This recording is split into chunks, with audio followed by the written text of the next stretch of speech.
Hi welcome to our channel friends. ನಾನು ನೋಡಿ ಇವತ್ತು ಸಿಂಪಲ್ ಬ್ಲೌಸ್ಗೆ ಪೈಪಿಂಗ್ ಯಾವ ಥರ ಮಾಡೋದು ಅಂತೇಳಿ ತೋರಿಸ್ತೀನಿ. ನೋಡಿ ಈ ಥರ ಸ್ಟಿಚ್ ಮಾಡ್ಕೊಬೇಕು. ಮತ್ತೆ ಇಲ್ಲಿ ಏನು ಸ್ಟಿಚ್ ಮಾಡಿದ್ದೀವಿ ಅದಕ್ಕೆ ಆಪೋಸಿಟ್ ಕ್ಲಾತ್ ತೊಗೊಂಡು ನೋಡಿ ಈ ಥರ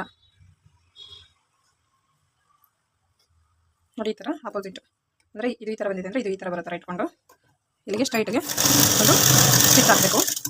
ನೋಡಿ ಈ ಥರ ಆದಮೇಲೆ ಈ ಎಕ್ಸ್ಟ್ರಾ ಏನಿದೆ ಅದನ್ನು ಕಟ್ ಮಾಡಿ ತೆಗೆದುಬಿಡೋಣ. ನೋಡಿ ಇಲ್ಲಿ ಎಡ್ಜಲ್ಲಿ ಏನು ಕ್ರಾಸ್ ಇದೆ ಇದನ್ನು ಸ್ಟ್ರೈಟ್ ಮಾಡ್ಕೊಳ್ಳೋಣ ಎರಡು ಕಡೆ. ನೋಡಿ ಇದನ್ನು ಒಂದು ಸೈಡಲ್ಲಿ ನಾವು ಈ ಥರ ಇಟ್ಕೊಂಡು ಇದನ್ನು ಸ್ಟಿಚ್ ಮಾಡ್ಕೊಂಬರೋಣ.